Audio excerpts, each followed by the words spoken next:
Paz do Senhor para os irmãos. Amém. Que alegria, queridos, estar mais uma vez aqui. E que privilégio, né? Poder ministrar a palavra do Senhor. É um privilégio, mas ao mesmo tempo é uma responsabilidade tremenda que nos faz temer e tremer. Mas o Senhor é conosco. Se você estiver orando por mim, o Senhor vai falar contigo nesta noite, vai falar conosco, já tem falado, né? O Senhor fala de várias formas, de várias maneiras, mas Ele vai falar um pouco mais conosco através da Tua palavra. Livro de Salmos, queridos, vamos abrir. Livro de Salmos, Salmo de número 77. Salmo não tem capítulos, né? São cânticos, por isso são identificados como números. Salmo de número 77, o verso 13. Primeiramente, depois nós vamos ler Jó, bem aí, é só voltar algumas páginas, bem pertinho. Salmo de número 77, o verso 13, que diz assim: O teu caminho, ó Deus, está no santuário, que Deus é tão grande como o nosso Deus. Vamos repetir essa última frase comigo? 1, 2, 3. Que Deus é tão grande como o nosso Deus. De novo. Que Deus é tão grande como o nosso Deus. Glória a Jesus. O livro de Jó, capítulo 36, no versículo 26. É só voltar algumas páginas aí do Salmo. Capítulo 36, versículo 26 do livro de Jó diz assim: Eis que Deus é grande, e nós o não compreendemos, e o número dos seus anos não se pode calcular. Eis que Deus é grande, e nós o não compreendemos, e o número dos seus anos não se pode calcular. Queridos, nós vamos meditar um pouco nesta noite sobre a grandeza de Deus. Podeis assentar. E quando nós falamos sobre a grandeza de Deus, por uma questão de lógica, nós vamos pensar em coisas grandes. Universo, funcionamento do universo, né, milagres, ações sobrenaturais de Deus. Isso é normal. Falar da grandeza de Deus, a gente pensa em coisas grandes, mas eu também vejo a grandeza de Deus em detalhes. Quer ver um detalhe que às vezes passa desapercebido e que é muito importante e que nós às vezes não percebemos? Faz assim com o seu dedo indicador, todo mundo, por favor, por gentileza. Agora bota dentro do seu ouvido. Sabe o que é isso aí? Isso aí é um reservatório de água. Mas está vendo uma valinha que tem aqui, ó? Tem uma valinha. Sabe para quê? Para sair a água. Porque se esse reservatório transbordar, a água vai entrar no seu ouvido, vai infeccionar, vai dar dor de ouvido, dor de cabeça, vai parar até no médico. Então, a gente pensa na grandeza de Deus no universo, Criador de todas as coisas, funcionamento de todos os astros, mas eu também vejo Deus nas coisas mínimas. Deus se preocupou em que tivesse uma saída de água aqui, o formato da nossa orelha também, olha só a abazinha, tá vendo? Ó, a coberturazinha. Quando a gente está numa chuva, não cai água diretamente dentro do ouvido. Ela respinga, aí acumula-se nesse reservatório, sai por essa valinha, não transborda, não entra no ouvido, não te dá dor de ouvido. Não é tremendo o nosso Deus? Fico maravilhado com Deus, irmãos, porque Ele se preocupa nos mínimos detalhes, em mínimos detalhes para conosco, né? Veja o que diz Deuteronômio capítulo 3, versículo 24. Glória a Deus. Senhor Deus, já começaste a mostrar ao teu servo a tua grandeza e a tua forte mão, pois que Deus há nos céus e na terra que possa fazer segundo as tuas obras e segundo os teus grandes feitos. É uma pergunta. Primeira carta do apóstolo Paulo a Timóteo, capítulo 1, versículo 17, diz assim: Ora, ao Deus dos séculos, imortal, invisível, ao único Deus sábio, seja a honra, a glória para todos sempre. Amém. Então, queridos, quando a gente pensa na grandeza de Deus, a gente não tem outra atitude a não ser honrar e a glorificar a Deus. Primeira coisa que eu quero dizer para você nesta noite, que o Espírito Santo está dizendo para nós: você não serve a um Deus qualquer, você serve a um Deus grande. Aleluia. Você não entrou aqui nesta noite para adorar a um deusinho. Não, você entrou aqui nesta noite para adorar o único Deus poderoso, Criador dos céus e da terra e do mar e de tudo que neles há. Isso fortalece a nossa fé, isso nos incentiva a vir à igreja, isso nos incentiva a glorificar o teu nome onde quer que estejamos. Aleluia, bendito seja o nome do Senhor. Mas nós ouvimos Davi engrandecer o nome do Senhor, por exemplo, Salmo 90, ele fala de muitas grandezas de Deus. Nós ouvimos Moisés. Moisés, para mim, é um dos personagens bíblicos que tem maior aptidão para falar sobre a grandeza de Deus. Ora, Moisés viu uma sarça pegando fogo, mas não se consumia. Se aproxima daquela sarça, ouve a voz de Deus: tira a sandália dos pés, porque o lugar onde você está é terra santa. Daqui a pouco Moisés presencia o Senhor operar 10 pragas no Egito, coisas sobrenaturais. Daqui a pouco Moisés observa o mar se abrir na sua frente, um dos maiores livramentos que já existiu na história da humanidade. O mar se abrir para que o povo de Israel pudesse passar. E aí tem um detalhe interessante que também passa desapercebido muitas das vezes. O mar, ele não apenas se abriu para o povo passar. O mar, ele, além de se abrir, o solo ficou enxuto. Por quê? Porque se o mar apenas se abrisse, mas o fundo do mar continuasse lamacento, os animais iam atolar, as pessoas iam se atolar, e o exército de Faraó alcançaria o povo.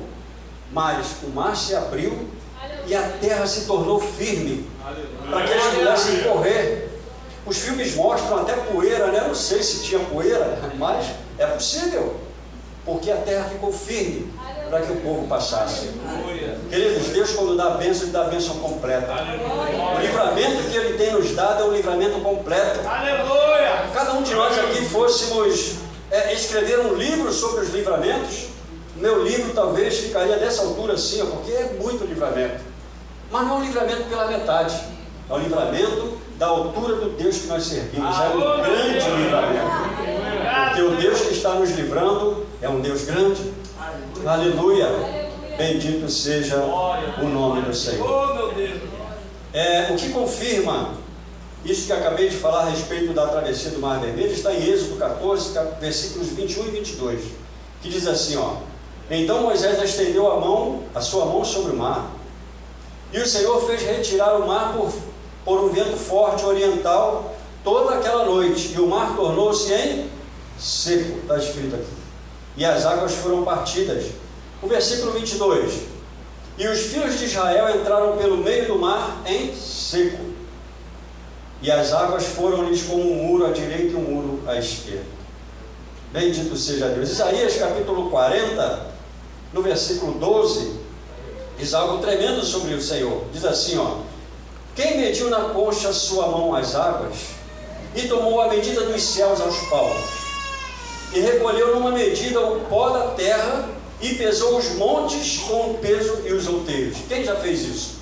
Nunca ser humano nenhum, nenhuma máquina, tecnologia nenhuma capaz de fazer isso. Só as mãos do próprio Deus. Imagina um Deus que tem a capacidade de colocar o planeta Terra na palma da sua mão. Medir, pesar. Olha, a Terra tem tantos milhões. A tecnologia diz aí, a ciência diz quanto pesa. Eu confesso que eu acredito em 80%. Agora, acertar o peso da Terra, só o nosso Deus grande pode acertar. A Terra, queridos, está situada no ponto exato. Ela não pode ficar 50 centímetros para a direita, nem para a esquerda, nem para cima, nem para baixo. A distância entre a Terra e o Sol é exata. A distância entre o Sol e a Lua é exata. Só isto já seria suficiente para nós glorificarmos a Deus. Se ela se aproximar 50 centímetros para a Lua, ela congela. Se aproximar 50 centímetros para o Sol, ela derrete. Acaba a vida sobre a Terra. Que Deus é esse? Que Deus tão grande é esse? O Salmo 147, no verso 4, diz que Ele conta o número das estrelas e chama-as pelos seus nomes. Eu acho que é o seu nome de umas 2 ou 3 estrelas. Não tem negócio de 3 Marias, né? Tem também o Cruzeiro do Sul. Eu acho que é só o que eu sei. Bilhões e bilhões de estrelas. Ele chama cada uma pelo nome. Não te preocupe, Deus não se esqueceu de chamar. Se Ele se preocupou em chamar as estrelas pelo nome, Rafael, Ele se lembra do seu nome. Que Deus tão grande é esse, que se preocupa com o meu nome.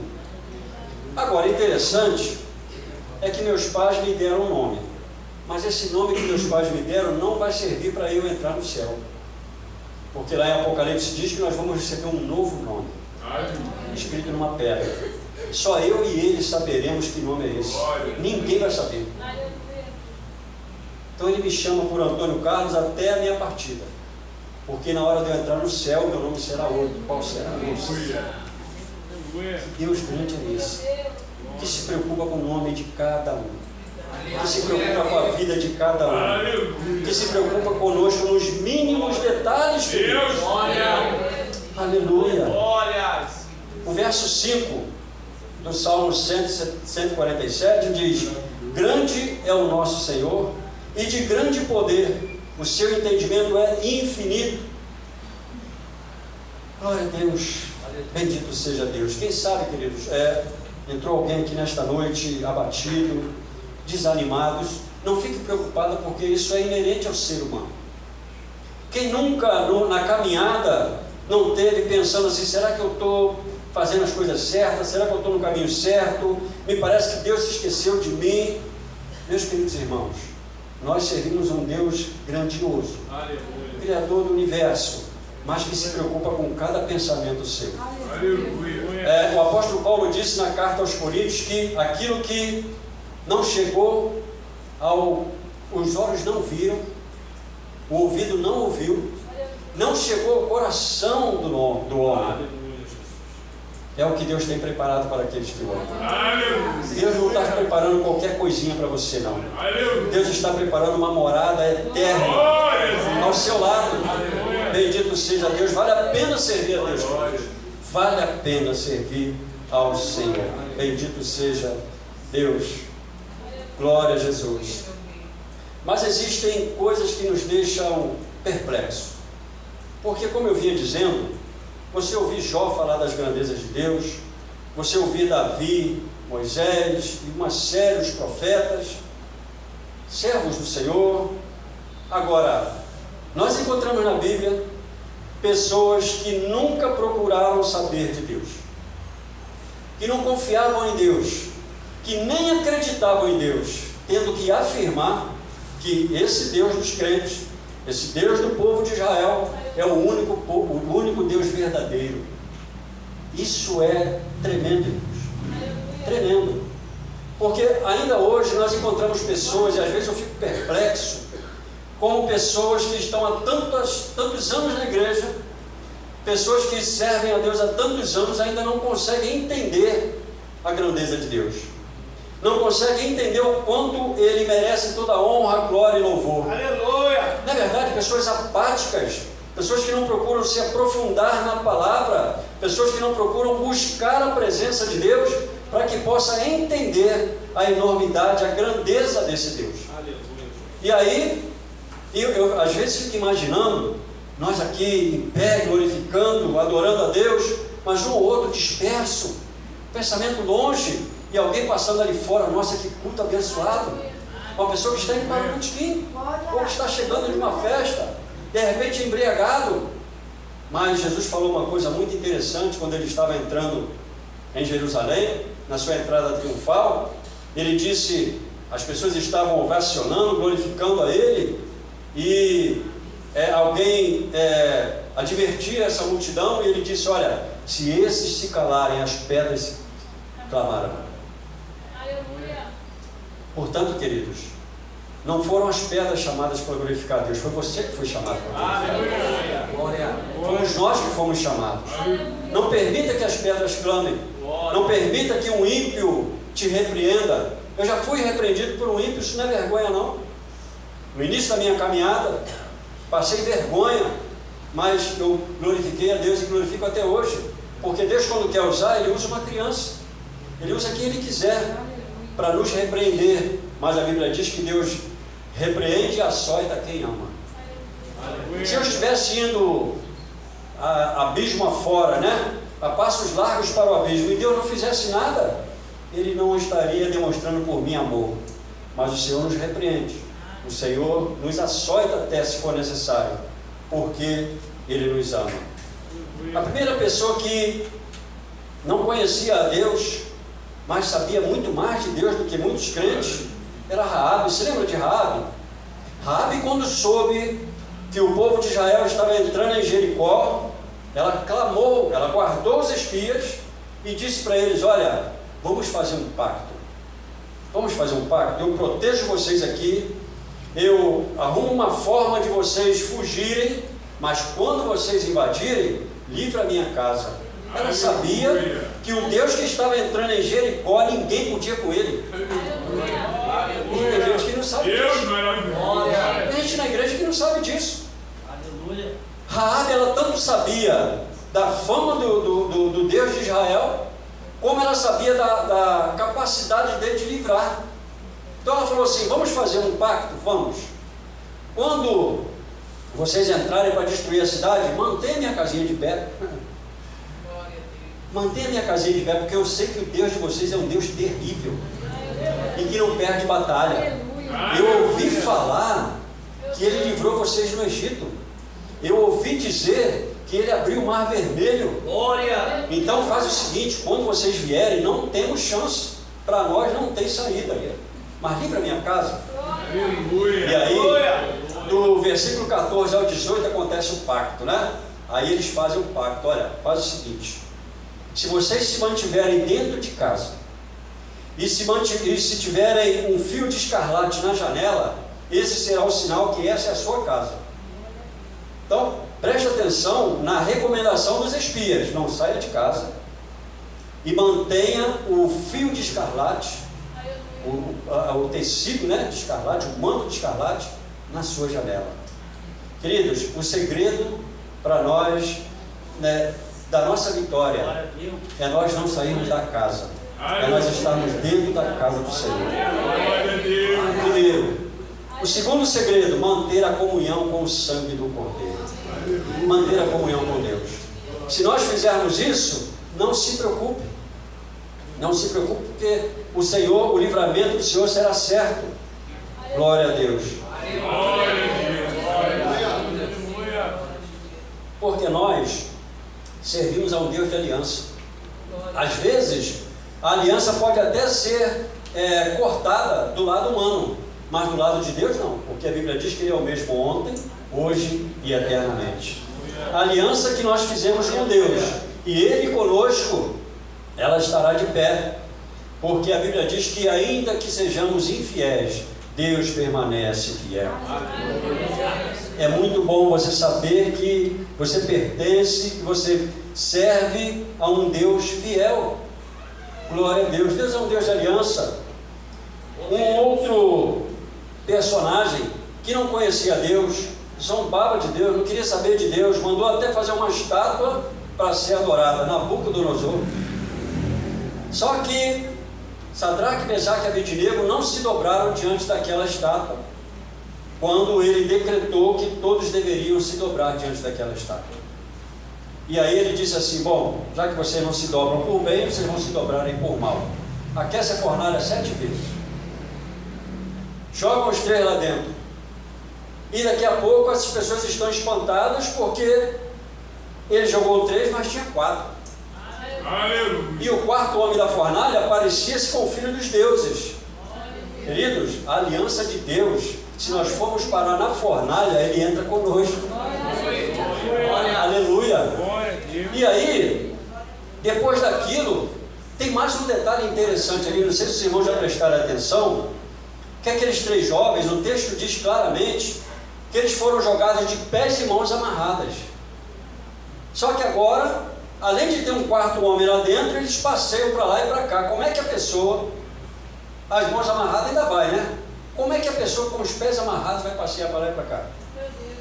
Sabe o que significa isso? O fogo do diabo, o fogo do inimigo só queima aquilo que está te impedindo de andar. Aleluia! O fogo do inimigo só queima aquilo que está te impedindo de caminhar, aquilo que te atrapalha, porque o seu corpo, a sua vida, não se queimará nem um fio da sua cabeça. Glória a Deus! Aleluia! Aleluia! Bendito seja Deus.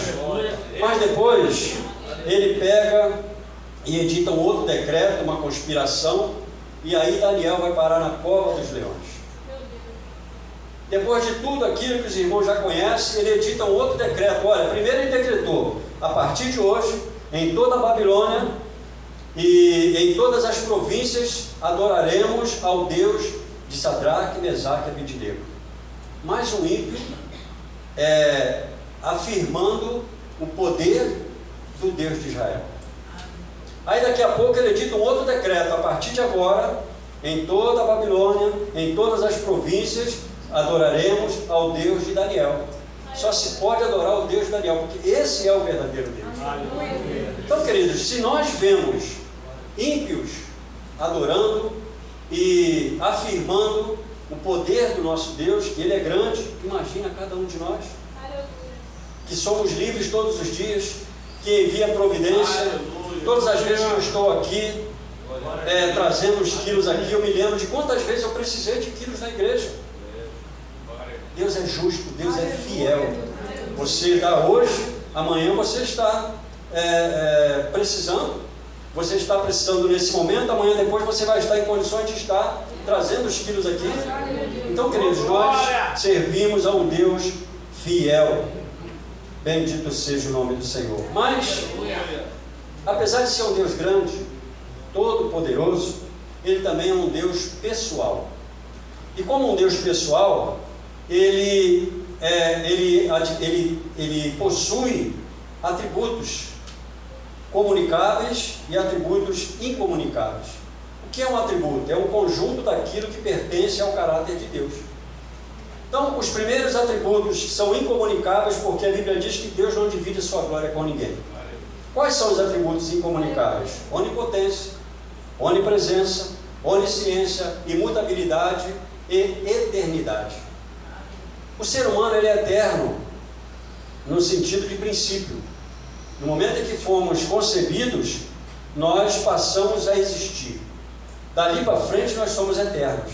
Qual é a diferença entre todos os seres e Deus? Porque Deus ele é eterno, sem princípio e sem fim. Né? Isso está escrito no Salmo 90, no verso 2, diz assim, antes que os montes nascessem, ou que tu formasses a terra e o mundo, sim, de eternidade, início, a eternidade, tu és Deus.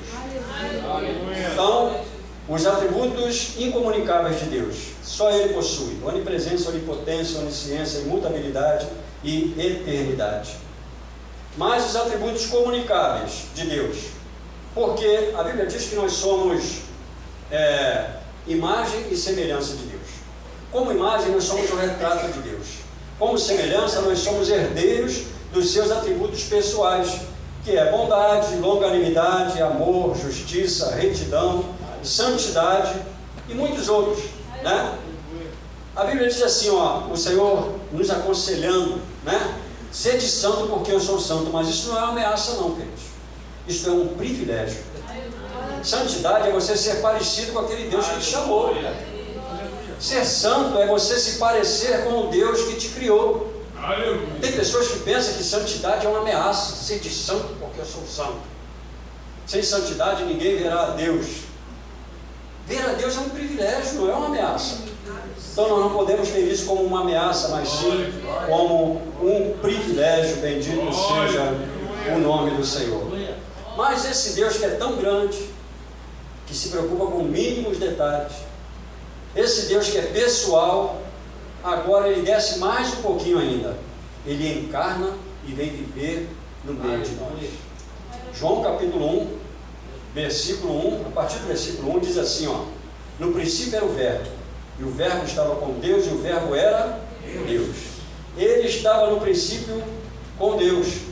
Todas as coisas foram feitas por Ele, e sem Ele nada do que foi feito se fez. Aí lá no versículo 14 diz assim, ó: e o verbo se fez carne, e habitou entre nós, e vimos a sua glória como a glória do unigênito do Pai, cheio de graça e de verdade. Então vejam só, igreja, um Deus grandioso, Criador de todas as coisas, diminui um pouquinho, mostra para nós que Ele é um Deus pessoal, ou seja, Ele quer relacionar-se conosco, pessoalmente. Mas, como se não bastasse isso, Ele agora vem à terra, encarna, e vem viver entre nós, e é perseguido, e é traído, e é açoitado, e é crucificado, para que você estivesse aqui hoje, para que nós estivéssemos aqui. Irmãos, quando eu leio isso, a vontade que eu tenho de dobrar os meus joelhos e nunca mais me levantar. Só que se eu dobrar os meus joelhos e nunca mais me levantar até o dia da minha morte, ainda não vai ser o suficiente para eu agradecer a Deus, porque o tempo todo que eu vejo essa passagem, eu fico me lembrando de Davi, né, no Salmo 116, no verso 12, quando ele diz: que darei eu ao Senhor? O que é que você poderia fazer por todos os benefícios que o Senhor te tem feito? Irmãos, eu não sou, como é que eu vou dizer, a palavra fugiu agora, eu não sou a favor de miséria, nada disso não, mas se Deus não me desse nada, se eu fosse totalmente desprovido de tudo o que podemos imaginar de bom, só em me dar a salvação, só enviar o teu filho aqui nesta terra, para passar por tudo que ele passou para me salvar, já era o bastante. Aleluia! Mas além disso, irmãos, ele me dá saúde, me dá alegria. Agora vou fazer 60 anos ano que vem, já estou com ela um pouco debilitada, né? Mas ainda tenho um pouco de saúde. Mas alegria, queridos, confraternização, momentos maravilhosos, sentir a sua presença, chorar na presença de Deus. Irmãos, nós não precisamos de mais nada. É por isso que o salmista falou no Salmo 23, o Senhor é meu pastor, ponto e vírgula, nada me faltará. O sentido ali não é material, querido, o sentido ali é espiritual. Se o Senhor é meu pastor, eu não sinto falta de nada, ainda que me falte tudo. Aleluia! Vai entender? Só se entende essas coisas espiritualmente. Só espiritualmente é que se pode entender essas coisas. Mas aí vejam só a escalada: um Deus todo-poderoso, um Deus pessoal, encarna-se e vem viver entre nós. Mas a capacidade de Deus de se humilhar, sabe o que Deus fez? Deus, ele se tornou do teu tamanho. A estatura média, a estatura de Jesus é a estatura média. Eu imagino que ele não seria nem muito alto, nem muito baixo, sabe? É uma estatura média, uma estatura mediana. Jesus ficou mais ou menos do meu tamanho, do seu tamanho. Porque como iríamos ficar o tempo todo olhando para Ele? Então Ele nos deu a capacidade de olhar tete a tete, olho no olho. Que Deus é esse? Que Deus é esse? Carta do apóstolo Paulo aos Filipenses. Esse texto para mim é difícil até de dizer o que eu sinto por esse texto. Carta do apóstolo Paulo aos Filipenses, capítulo 2, alguns versículos. Vejam só como começa este texto. Portanto, se há algum conforto em Cristo, se há alguma consolação de amor, se há alguma comunhão no Espírito, se há alguns entranháveis afetos e compaixões, completai o meu gozo, para que sintais o mesmo, tendo o mesmo amor, o mesmo ânimo, sentindo uma mesma coisa.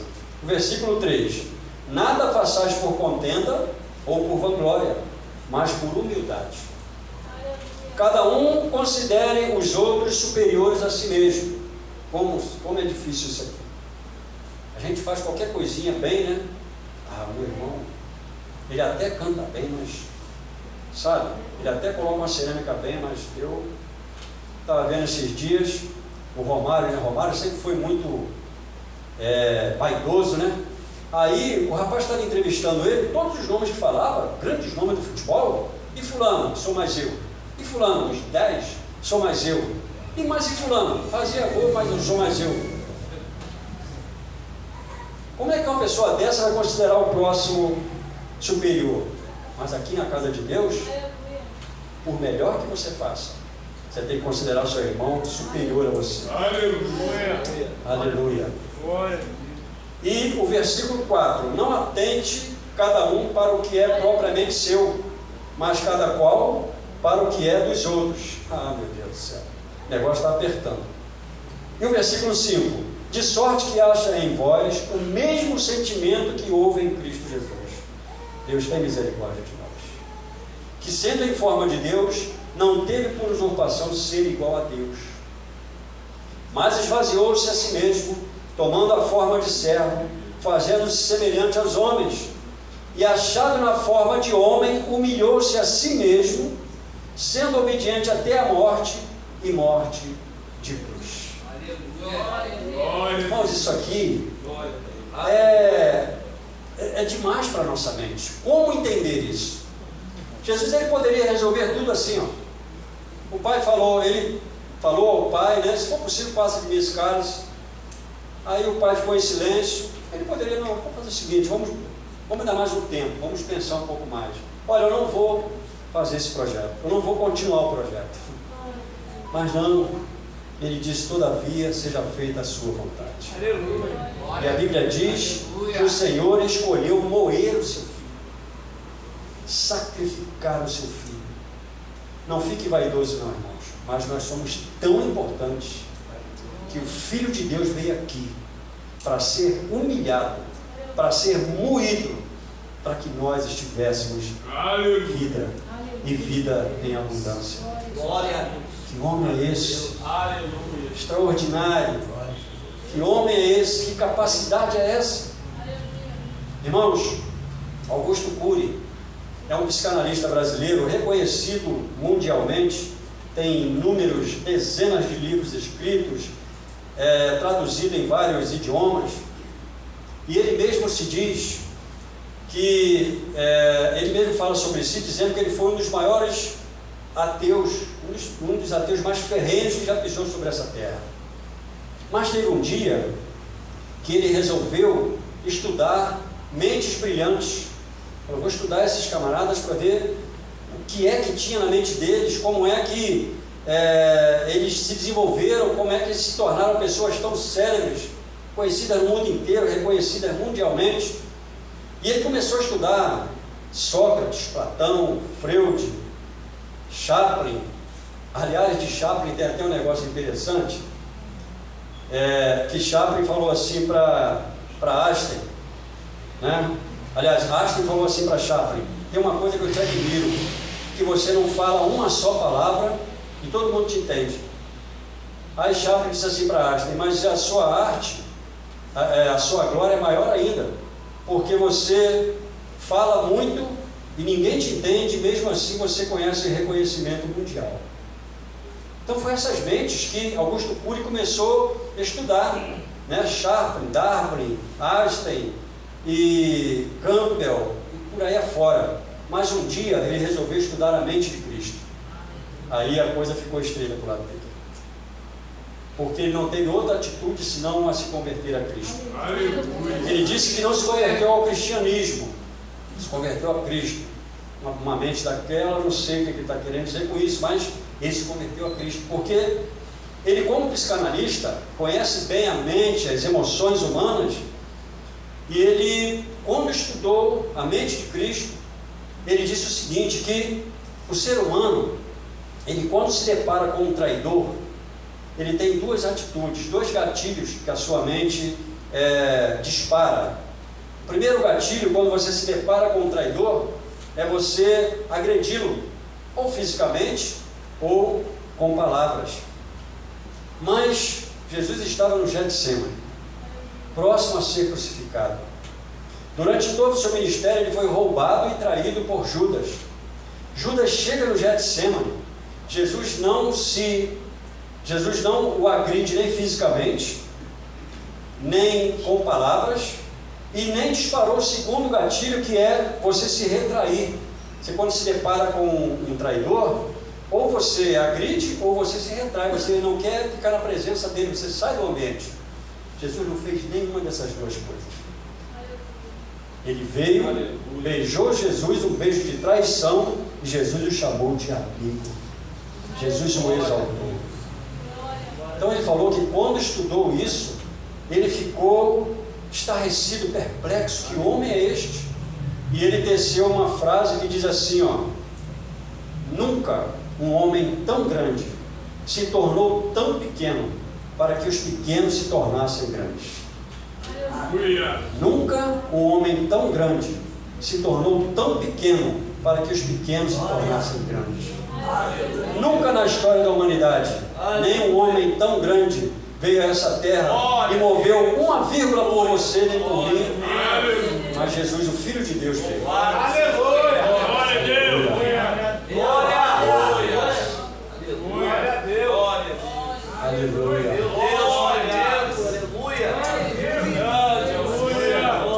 No final do ministério de Jesus, Jesus já estava famoso, estava conhecido mundialmente.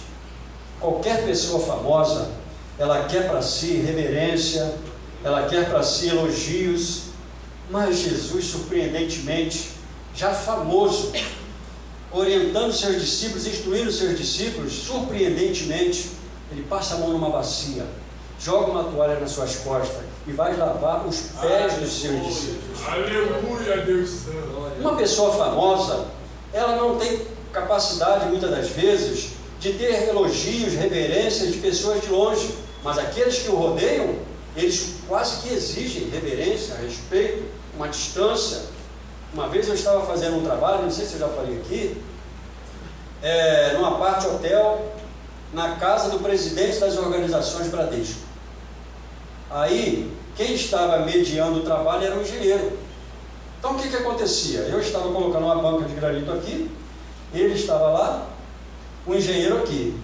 O engenheiro me perguntava, eu respondia ao engenheiro, o engenheiro respondia a ele. Ele perguntava ao engenheiro, o engenheiro me perguntava, eu respondia, ele respondia ao engenheiro. Ele não podia dirigir a palavra a mim. Pobre mortal.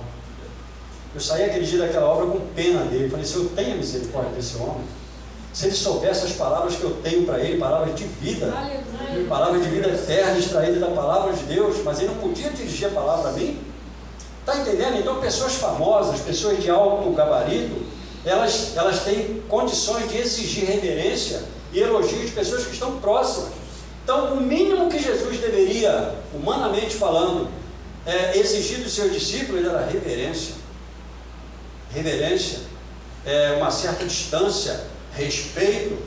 Mas Jesus, ele desce à posição mais humilde que o ser humano poderia descer naquela época. Como todos sabem, as pessoas que lavavam os pés das pessoas era aquele escravo quase que inútil, já falei aqui várias vezes.